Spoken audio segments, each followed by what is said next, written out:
Would you believe I traveled Europe DIY? Hola everyone, I'm Ate Badat and welcome to Eklavu Diaries. So yup, I traveled Europe full on budget explorer mode.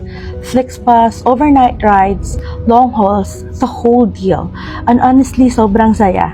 I watched the scenery shift outside my window from sleepy towns to misty mountains. Slow travel has its own rhythm.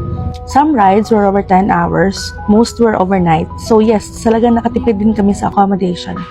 I also got to know my friend Aliyah more, from sprinting through freezing stations, laughing while chasing trains and buses just in time. We shared playlists, snacks, and those little quiet moments that only happen between destinations. I rode with strangers who became seatmates, arrive in unfamiliar cities at 2 a.m. with no Wi-Fi, thinking, paano kaya ako makakakuha ng Uber papuntang hotel? I saw more than one sunrise and sunset through fogged-up glass. Every stopover became a chance to look at the history of that place, to learn something, to feel a connection, even just for a moment.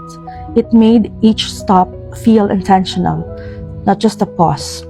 It wasn't glamorous. It was real, quiet, grounding. And somewhere between border checks and pass naps, I realized peace doesn't always look like stillness.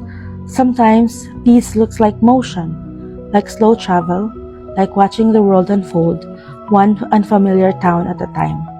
Because yeah, the journey can just be as meaningful as the destination. It teaches you presence, openness, and how to belong, even while passing through. So, if you're planning on a Euro trip, don't slip on a bus life. There's peace in between. Follow for more of my peace stories.